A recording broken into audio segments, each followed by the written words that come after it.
Guys, welcome to a brand new episode of the 𝗺𝗲𝗶𝗹𝗆 podcast, and I'm your host, 𝗀𝗲𝗃𝗀𝗃. And here we speak about businesses, investments, real estate, and successful entrepreneurial journeys. Today, I have a very special guest whose personal journey started as a dentist, but his entrepreneurial spirit led him to venture several companies in the healthcare industry. He has been proudly named as one of the future 100 list by the Ministry of Economy in partnership with the Minister of Government Development and the Future. But before I introduce you to our special guest and we jump into the show, I have a quick request. If you're watching this on YouTube, please subscribe to our channel, hit the notification bell, and don't forget to like, comment, and share, because all these efforts are highly appreciated and help us grow. So now, please, let's welcome Dr. Hisham Safadi, a UAE-born and raised serial entrepreneur with a passion for innovation and building successful businesses. I heard on the news that your startup has recently been awarded as the best e-solution for 2024 by Entrepreneur magazine. So my congratulations. Could you please tell us more about this startup and about all your other businesses? Thank you, Olga, and thank you for hosting me here. And it's my pleasure to be with you on your podcast, and I'm so excited about it. Udin is a solution which had been built and made in UAE, and it was basically for connecting dentists and patients together. That was past 2016, and since 8 years we had evolved our solution to be the largest dental ecosystem in the MENA region. We have over 12,000 dentists on our platform that's covering UAE, Saudi Arabia, Qatar, Egypt, Palestine, Morocco, Algeria, and Lebanon. And we are so proud about what we had done. And we had recently designed and developed a lot of services that help the dental sector and dental industry. UAE is a great landscape, and we had been evolving this concept here in United Arab Emirates. And we saw a lot of attractions. We had processed over 100,000 appointments. And that's led us to work and foster for the future. So we find out that there is a real need for a standalone dental insurance. Wow. And we had recently signed up with certain insurance companies in United Arab Emirates and TPA in the United Arab Emirates, where we'll be announcing now that next month we will be introducing the first standalone dental insurance for local and expats in the UAE market. And hopefully Amazing. that will be growing up into other countries. The studies shows that there is a need, there is a demand, and people, as we believe, we understand people needs, and we believe that smiling should be an affordable thing for them, and it's not only just for being a beauty thing. It should be one of the right fundamentals for them. Perfect. Amazing. Sounds so Thank cool. you. So you were born here, so you lived in this country for your whole life. Tell us, please, how is it to build business here? Because, we moved here just a bit more than 3 years ago, so I'm still quite new, although already quite experienced, I would say. But tell me, please, how is it to build business in UAE? I'm blessed, actually, that my parents moved in here in 1971, and they had been starting here since that days when they witnessed the union of the United Arab Emirates. So being born and raised here in United Arab Emirates is something that I'm blessed with.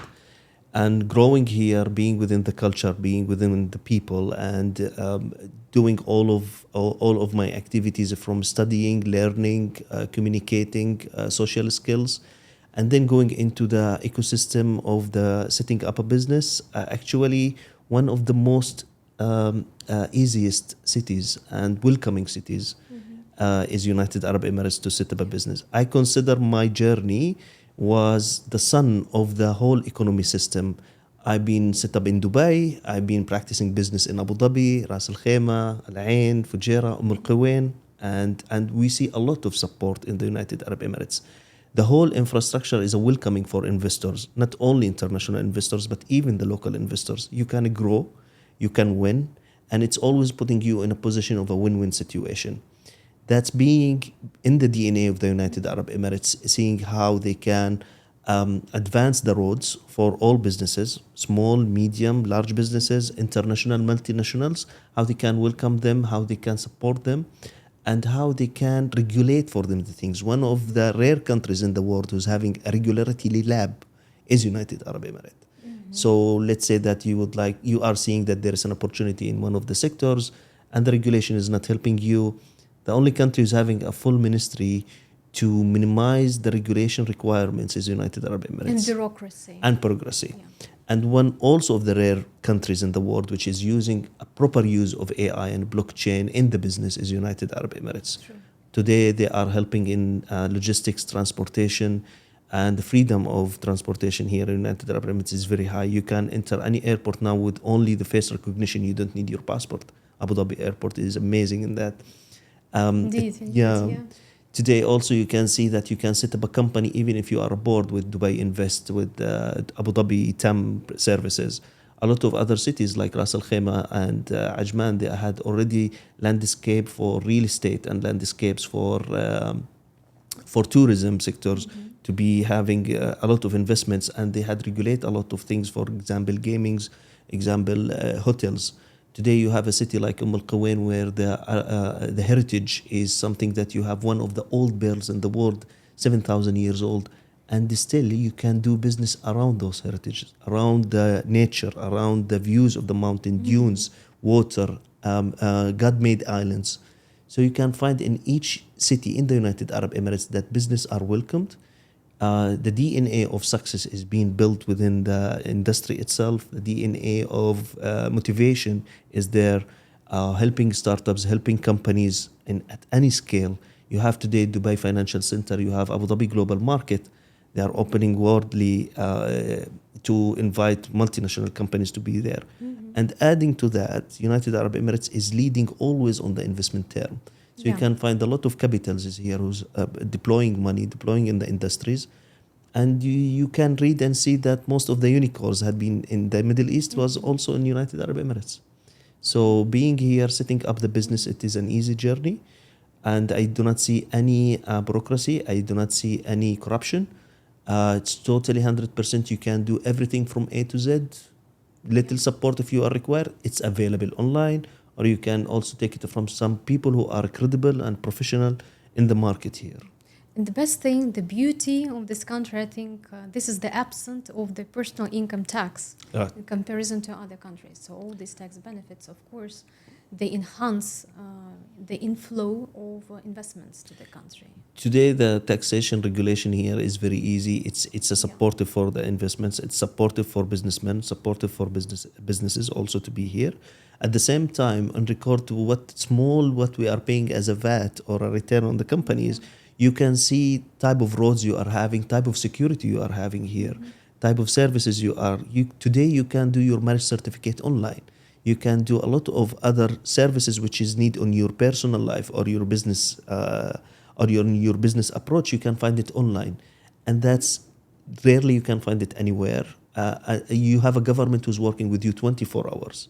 So even the taxation regulation is in the favor of the investor still, in the favor of the businesses, and the personal income tax still, it's zero for people here. So they have that freedom, even with transferring money, transferring of currencies, it's still a freedom country.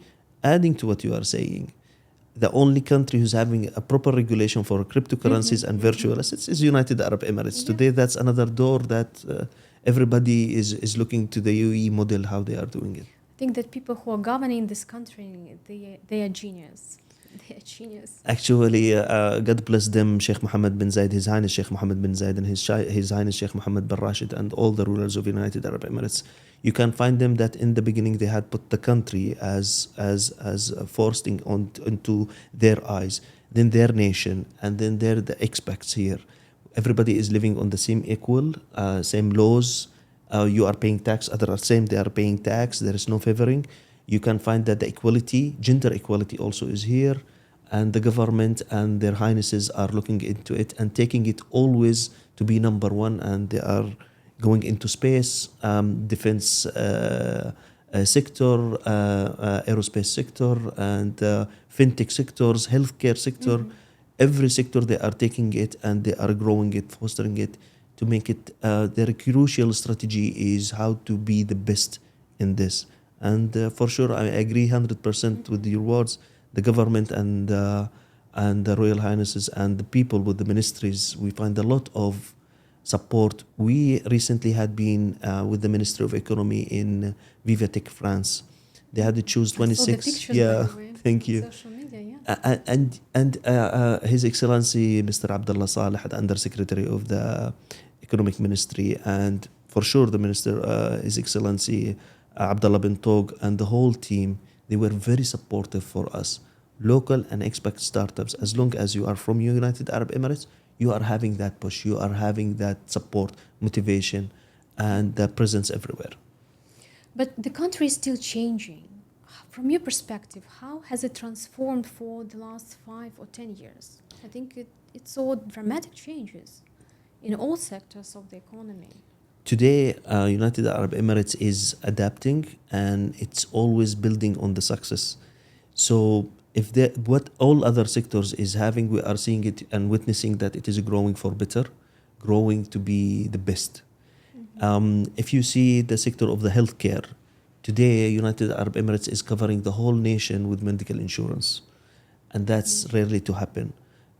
Today the systems with ضمان صحة, Pure Health, 𝗀𝗁𝗪 Hospital and healthcare initiatives, Emirates Health Solutions, all of these sectors is being toward one thing. So every sector in United Arab Emirates, including the startup sector, business setups, the service sector, logistics sector, is all growing and all adapting best practices on how to be the best. Also today in United Arab Emirates, you have the Dubai Future Council, Abu Dhabi Future Council. All of this are looking into the future, how it will be, and they are trying to accelerate making future now. So we are a nation we are looking into to have the future today and not to wait for tomorrow. So what I believe that these changes, we need to be up to date with it, and all businesses can benefit from it, all investors can benefit from it, and the infrastructure, the regulation can help with that. Because as long as you are looking to be in the future, you need a future regulation. You need something that it will be open doors for everyone.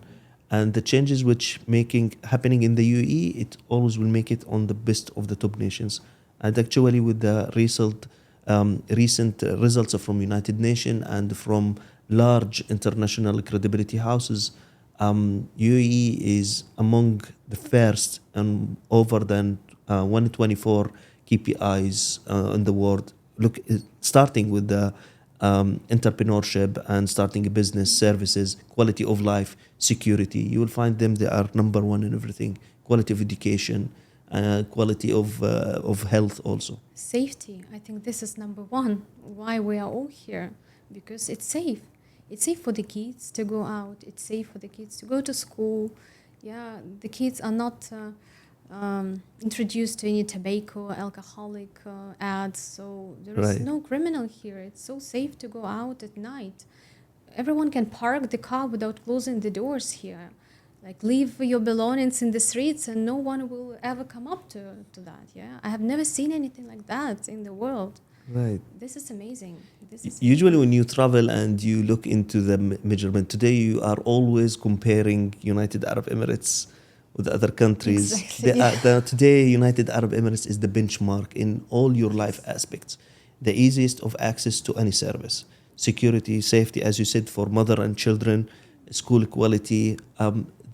Even if you park your car in a place and somebody is blocking your car, you don't need to call, you don't need to anything. A small app, you will just put it, Dubai Police immediately will call the car owner, please move your car, in a very quiet and easy way. Today, this is the only online government you can issue a tourist visa online. All your services is there. The safety measure is actually 50% of anybody looking to settle in any country. He will first look into the safety for him, for his family, for his investment, for his lifestyle. This is very important, and I believe that United Arab Emirates had been succeeded to be in the top of this actually. Perfect. So, as a serial entrepreneur who transitioned from dentistry to founding different successful startups, so what were the pivotal moments that had a significant impact on your entrepreneurial journey? So, how did it happen? So, you initially became a doctor. How did this transition happen? See, I graduated from university in Egypt after I finished my secondary school here in United Arab Emirates as a dentist, and then I came back and into a practice. You know, it's always there is that moment where you will be seeing success in a place, and management was something which I really have a passion for it before I studied dentistry. And I found out that being a manager for a health facility would make me more interested in what I am doing. Taking this forward, I had completed my studies in UK, Salford University, and I had been graduated with master degree in leadership and healthcare practice. I saw it on LinkedIn. And that's where coming the idea of building the first startup, which is Udin.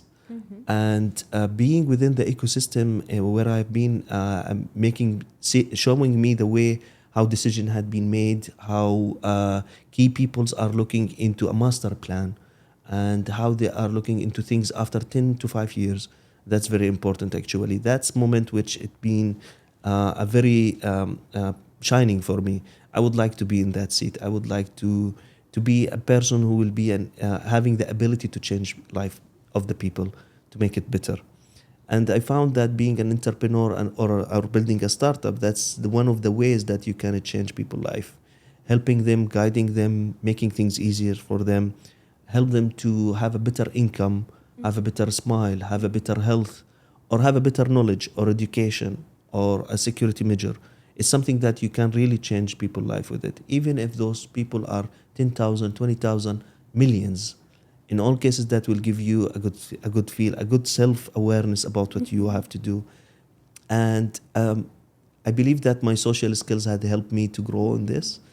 After starting up Udin, and I saw the success and I saw the reception of Udin in the Middle East, and especially starting from United Arab Emirates. And I see how the community is receiving that. Although the penetration was not high in other countries in using mobile apps or using platforms, but that's give me a moment where I say that there's an opportunity growing with Udin. How I built the other startups, you will not believe it. It was an opportunity. I found an opportunity after Corona in insurance. I work with several insurance companies as a consultant. So I found an opportunity, and there is a need for medical insurance, motor insurance. So I was thinking, why we don't take it online? We start to work with certain number of insurance companies who are really great in building innovations, solution. It's not an easy decision to take it from the insurance to change the way of sales they are doing, but those companies really supported us and based here in UAE. And I believe that because of the DNA of innovation in United Arab Emirates, those companies are taking this forward. So the need for an insurance was the first. So we built that and we started working with it. After Corona, we built 𝗡, which is a hyper platform fintech enabler. I'm proud that we built 𝗡 to serve our need for a problem which happened. The problem was that we could not collect from our clients our services fee because of the lockdown. And it was really difficult at that time to integrate or to onboard with one of the payment provider at that time. So we built 𝗡.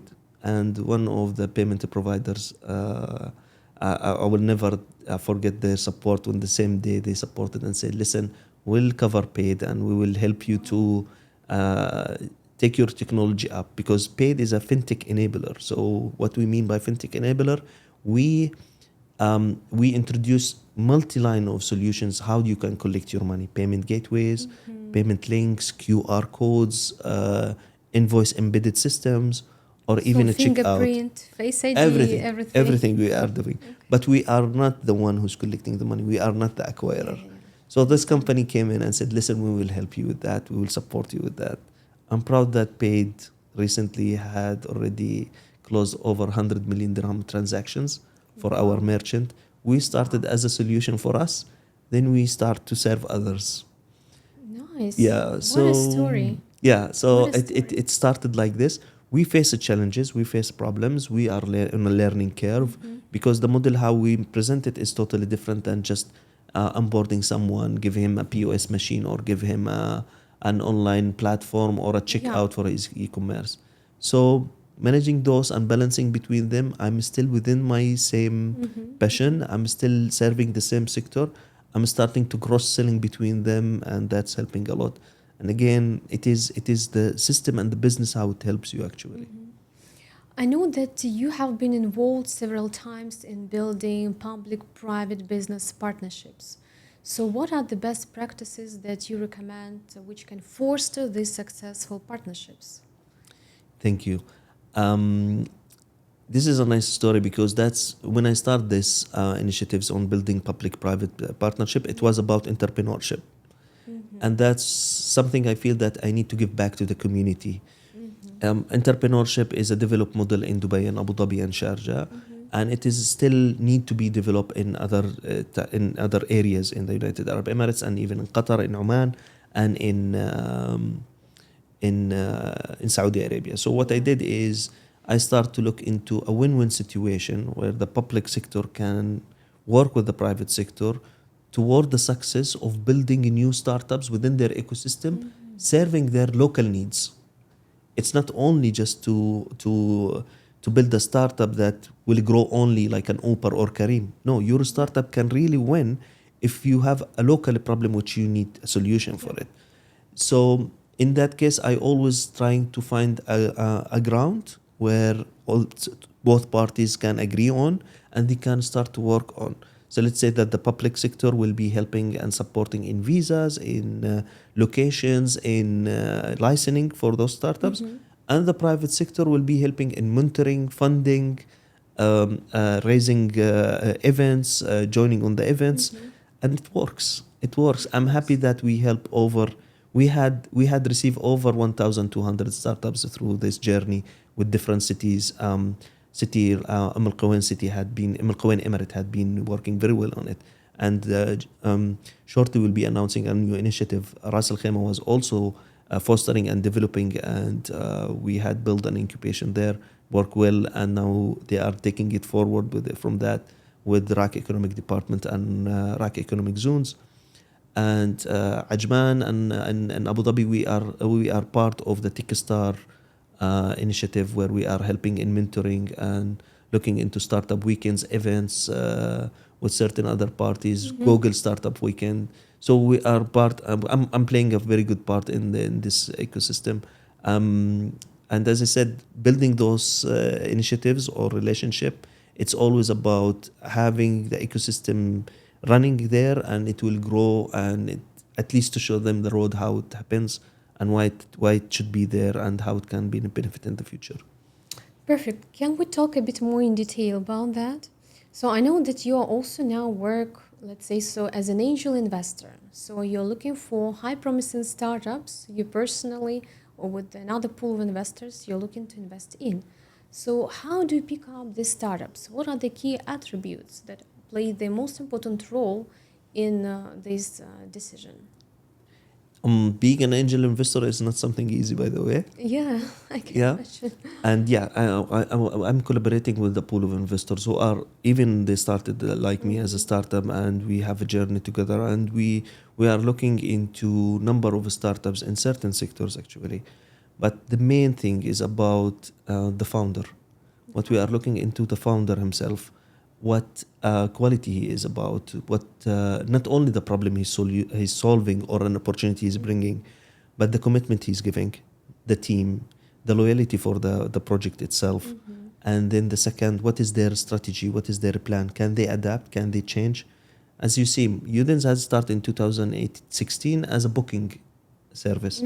Today we had to change the model to be selling of dental insurance. So is the startup is willing to change and adapt on those things? Is it by enhancement or changing the business model? What will happen if the regulation had been changed? All of this, what we are looking into first and most important is the quality of the founder who's doing this. What is his past experience? And the team, how they are working together, what is their past experience?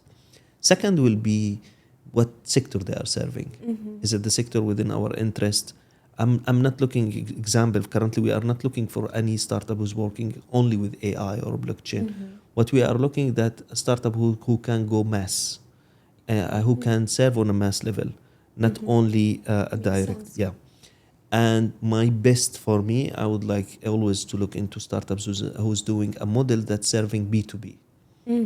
Those I know that they will be profitable in a short time more than the ones who's B2C. Because let me guess, legal entities have much more money Yes. than just the end consumers. Not- Yeah. Yeah, that's one of the reason. And the second, the sustainability of the business model. True. So today, if you sign a contract, let's say with Emirates Airlines, you know that you will be always, as you are good in your service, your paycheck will come on a day. Today, Yeah. if the same service can be duplicated for another company, third, fourth, fifth, you will be building on that success. That credibility will be grow. Today we are seeing that serving the mass is not easy. Startups will be burning very fast on it. But going with the B2B model or B2B2C model, it will help more. And this is what currently we are looking for, and this is how we are guided with it.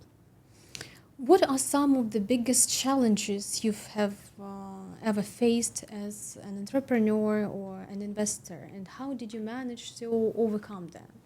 Maybe you can just pick up one station, something really bright, memorable, and share it with us.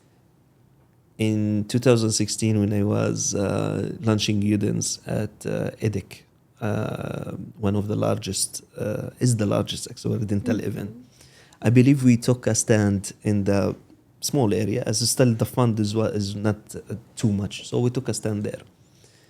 And we started to test the app to launch it. And I believe I was the only one who's coming with a dental startup or dental tech.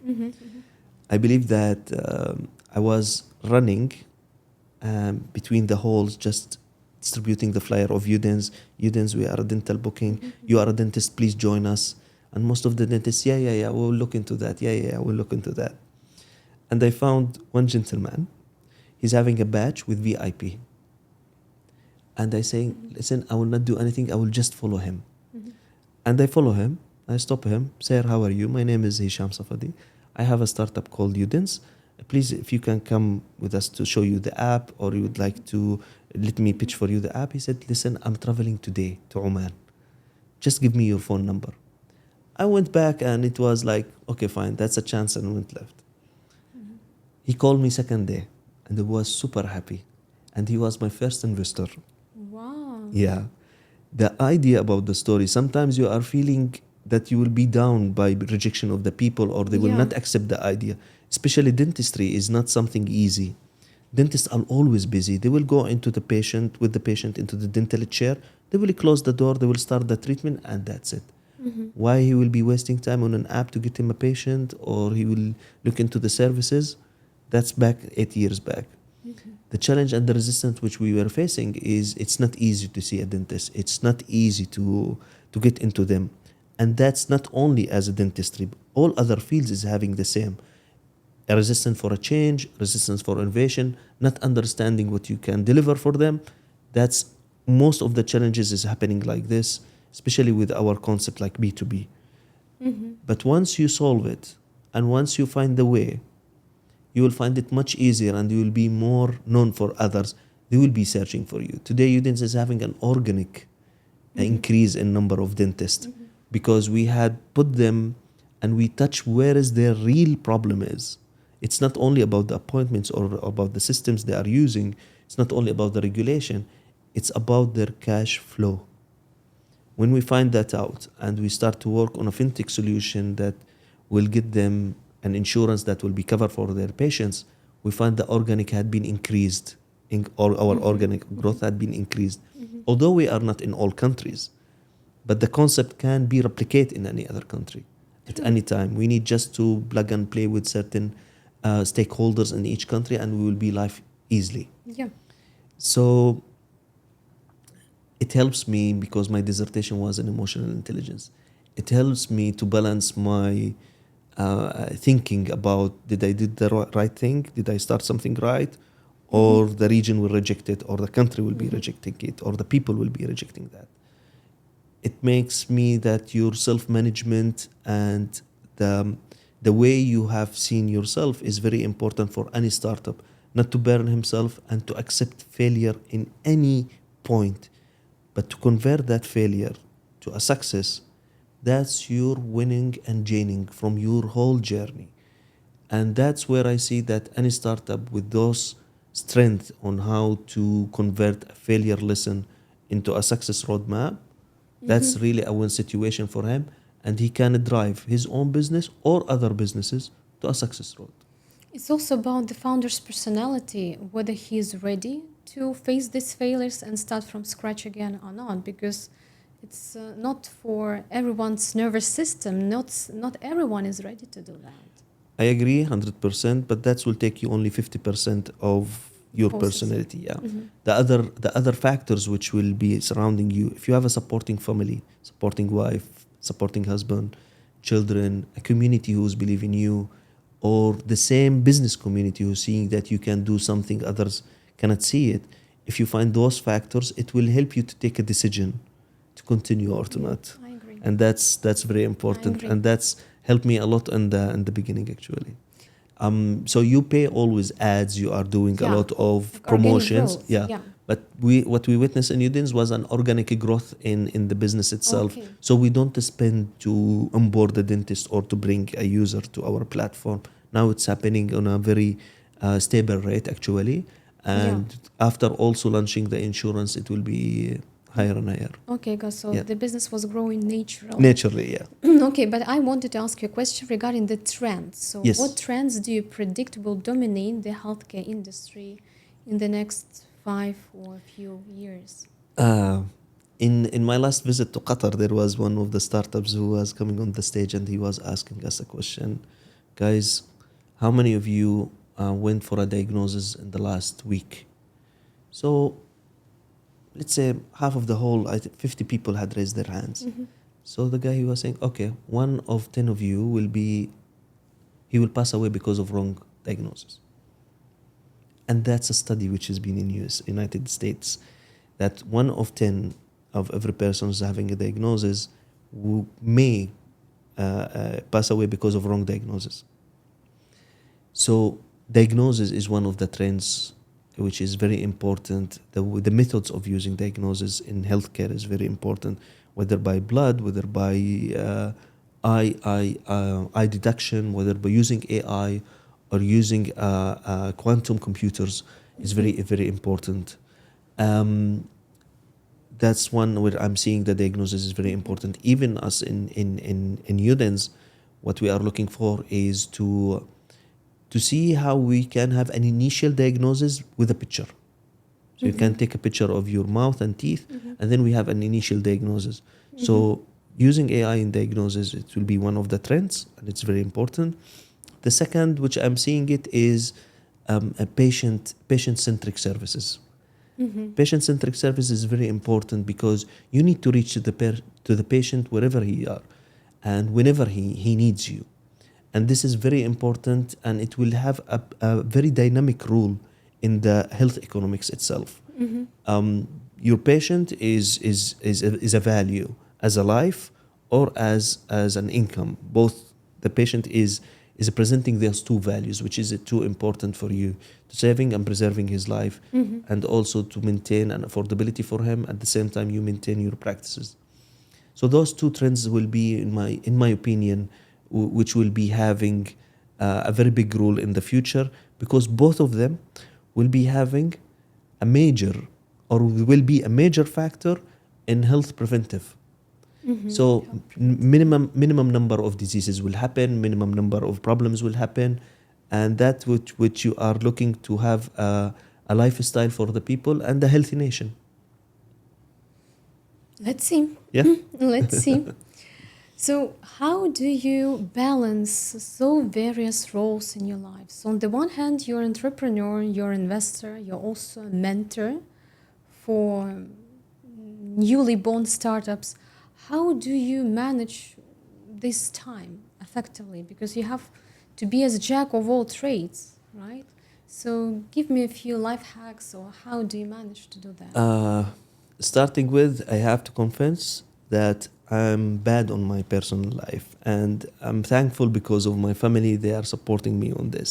Although I know that I'm not giving them a proper time or I'm giving them a proper attention. But because they know that that's a passion which I'm going with, that support is there. So in a personal life, I'm bad, and I'm not advising anyone to be in my shoes all the time, but it need a balance. It need a balance between your professional life and personal life.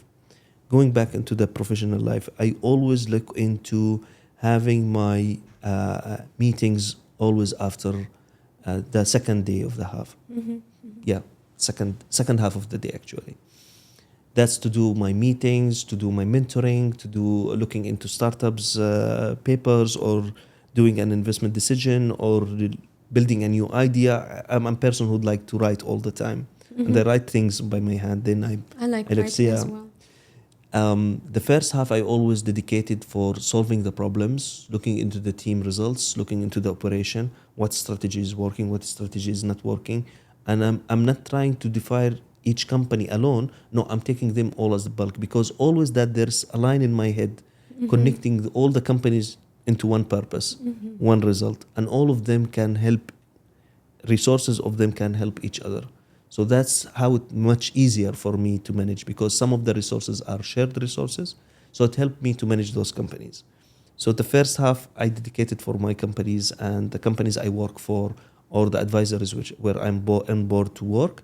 The second half is always for the mentoring, startups, ideation, looking into the part.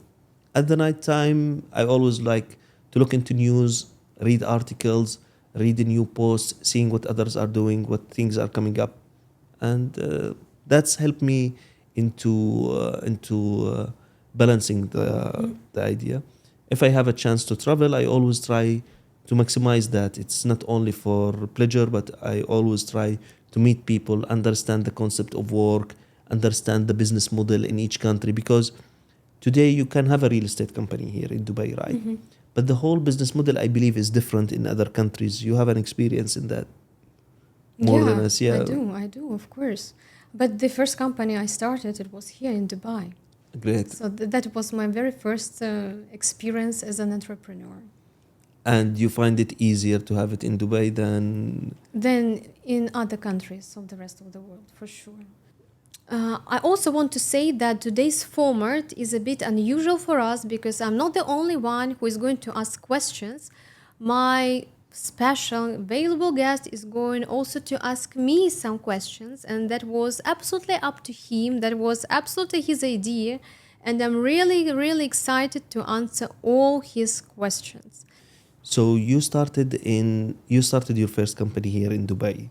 Exactly. And how do you find it being in Dubai than any other countries? And did the experience brought for you an enhancement into your business between those countries or not?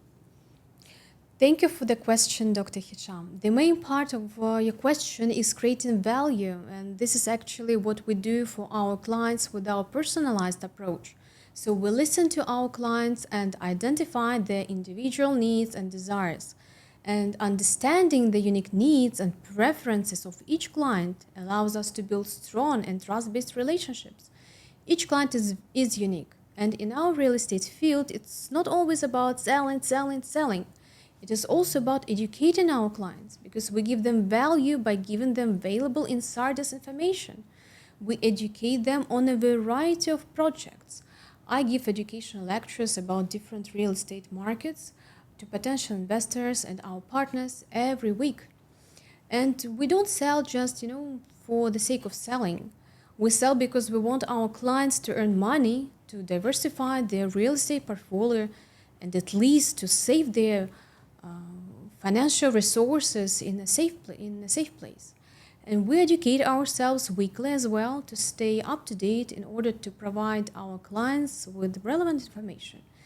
All our decisions are data-driven, of course, and leveraging data analytics to understand market trends, consumer behavior, and investment patterns is crucial, of course. And we utilize this data because by utilizing this data, we can tailor our marketing campaigns, identify high potential investment opportunities, and make informed decisions that align with all clients' interests and desires. We also have, of course, I call it value-added services. We help our clients with residency visas. We help them to find the best nurseries, universities, schools for their kids. We assist them not only with investment advisory, but with property management, with legal assistance and financial planning. And I think that we are much more than just real estate brokers. We are entrepreneurs, financial advisors, experts of the market, we're teachers, we're constant learners, we're managers and consultants. We're psychologists to some extent, I would say, and investors ourselves. And we should be aware of everything that is going on in the world to be able to support any kind of conversation with our high net individuals. We also maintain high levels of transparency and integrity in all our dealings with all our investors and clients. We build trust and we ensure long-term relationships with all our clients. We always provide clear and honest communication about project developments and market risks, so we don't always talk about some positive things. We also know the pains of our clients and investors, and we give them the right solutions within their personal requirements and wishes, because, tastes differ. I also want to tell you a very interesting story. You know that I used to work as a property consultant at a local development company here, well-known developer, by the way. And one day last year, I had a client who came to me with 6 brokers at the same time for the same project. By rule, we can close the deal only with 1 broker. And at that time, I kindly asked him to leave and come back with just 1 broker he wanted to close this deal with. And after he came back and finished all the processes with closing the deal, I asked him one question. Why did you decide to purchase the unit with this particular broker? Why did you choose her, not anyone else? And he simply answered, because I trusted her most of all. So trust is the key in our business. We build trust first, and only after that we start doing our real estate agent's job. You are having a specialty as a neuroscience coaching, and how did you use that skill in empowering your clients and empowering your business here? So thank you for this question. First of all, I want to say that neuropsychology is the branch of science that studies the psychological processes of the nervous system and relates them to behavior and cognition. Neuropsychology allows me to deeply understand how clients think, feel, and make decisions. And this helps me to tailor my communication and strategies to align with their cognitive and emotional needs. For example, let's say if a client doubts about a purchase due to his past negative experiences, I can recognize this hesitation and address it directly by providing reassurance and highlighting positive aspects that resonate with his or her current needs and values. As for the neurocoaching techniques, well, they help me in identifying and mitigating cognitive biases that might affect decision-making, such as overconfidence or fear of loss. For example, when clients face tough decisions, I use neurocoaching to break down the decision-making process into some manageable steps, helping them weigh pros and cons objectively, and reducing the impact of their emotional biases.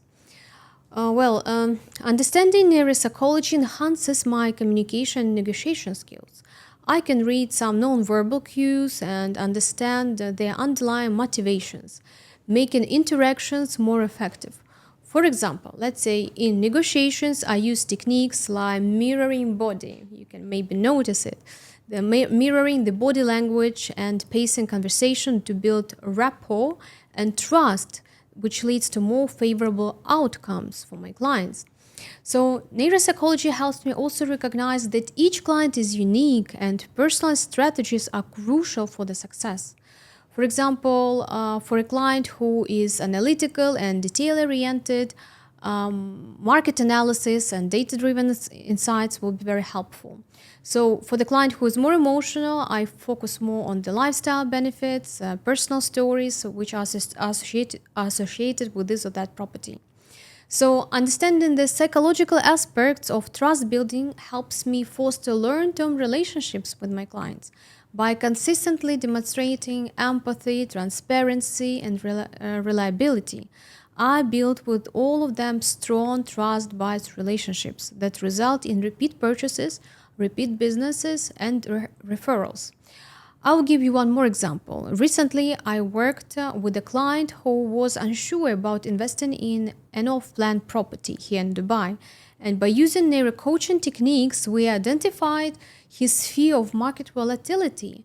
And through cognitive restructuring, this is the name, we reframed that fear, focusing more on the positive aspects, on potential growth of the property. And I also use one technique, it's called visualization. For imagine yourself walking around here, imagine your kids swimming in this pool, imagine your wife sitting and here on the balcony and enjoying the beautiful sunrise. So all these techniques and all this knowledge really helps me in building trustworthy and long-established relationships with my investors. You are a RERA certified real estate agent, and you are also a C-level management at 𝗺𝗲𝗊𝗪. And can you let me know what is the most challenging and rewarding aspects of your business and your role, and how do you put strategies for that, and how do you nurturing your client relationship in diverse markets? Well, today is the day of tough questions. Okay, so my role requires a balance of strategic thinking, cultural awareness, and client-centric approach. The challenges keep us on our tours, while the rewards affirm the value that we bring to our clients from all over the world. So let's start with the challenges. One of the most challenging things is high competition on the market. Nowadays, it is not as high as it used to be, for example, in 2022, when each second person you meet in UAE was a real estate agent. Even my makeup artist and family doctor became real estate brokers at the time. Can you imagine? 2 years ago, one client was working with on average 5-6 brokers at the same time. Today, according to some informal statistic, it's 2-3 brokers per one client. So you have to be highly professional, listen to your client's needs actively, and do your best to grab his or her attention and conquer truly a client's heart.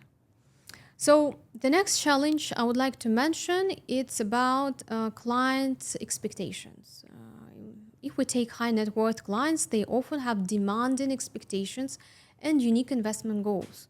So balancing these expectations while providing personalized and effective solutions can be challenging. But this is essential thing in our real estate broker's job, because we have to constantly maintain client satisfaction and loyalty. Another challenge which I would mention is about different regulations across different countries. So we operate in various international markets, and each country has its own legal requirements, real estate laws, taxation policies, and compliance standards. And all of them, of course, they require meticulous attention to detail to ensure that all transactions are legally sound. And last but not least challenge is market volatility, because global real estate markets can be highly volatile. They are influenced by economic shifts, political changes, social and economic factors, and so on and so forth. So we have to stay ahead of the market trends and be prepared to mitigate risks for our clients. And in this case, we have to make continuous research and adapt quickly to the changing surrounding. So you also asked me about the rewards. As for the rewards, well, I think that one of my most rewarding aspects in my job is developing long-term relationships with clients. Because on our real estate journey, we meet so many different and interesting people I have never ever met in other field in my life. I also learn from these people, and my clients' gratitude after we achieve their real estate investment goals, it gives me such a sense of accomplishment and mutual respect. And this is great. This is great. Some of these clients, they even become my friends afterwards. And these friendships, they enrich me a lot. Another rewarding thing is constant professional growth. I'm a permanent learner. I love learning new things, and this continuous learning and professional growth that comes from navigating diverse markets, this is insane. This is invaluable. And each market presents unique challenges and opportunities and opens global perspective for us. This is interesting. Thank you so much for this question. So, 𝗺 is known for its professionalism and commitment for its clients. How do you and your team are maintaining the high standards, and what practices do you apply to ensure the exceptional services that you are providing to your clients? This is one of my most favorite questions. As for our company, at 𝗺, we are really small team, small on purpose, because I don't aim at becoming the next 𝗺𝗿 or Metropolitan. On the contrary, our agency is a family boutique agency, because in this case, we are very flexible and quick. We are more than just sellers of properties. I mentioned to you before that we give a variety of services to our clients. The smaller the team, the better is the control of our services, and the higher is the quality of our services. This is my personal opinion, and my opinion is among the most unpopular ones, I think. So we don't have dozens or hundreds of leads a day. We don't need them. We're not about mass market. And I can say that 90% of our deals, they're closed via partners and clients who recommended us to someone else. And I strongly believe in personal brand and in reputation. And I try to build it on commitment to professionalism and integrity. And I hope that all my clients can feel that. I have brokers in my team who I really trust a lot and who show the extreme loyalty and who I know will not do anything wrong. And the number of this kind of people is extremely limited. That is why we have a limited number of brokers in our team. So, but despite that, we are a small team. All my brokers are highly loyal, highly professional. I know that when I'm out of the country, it happens from time to time, the company and our clients are in really loyal and professional hands. I value my team members a lot. Another important thing is, of course, transparency. This is like at the top of the top. Between me and my brokers, between me and my clients, we always provide our partners and clients with honest and clear information about every aspect of their investments, of the transactions, of everything. So we strictly stick to local and international regulations. We stay updated on all legal changes to ensure compliance and avoid any legal pitfalls. We also invest in the continuous education and training of our team, and regular workshops, certifications and courses ensure that all our team members are knowledgeable about the latest market trends, legal requirements, and best industry practices. So, given our global operations, we emphasize cross-cultural training to enhance our team's ability to interact effectively with clients, because we have clients not only from CIS countries, but from Europe, North America, Australia, etc.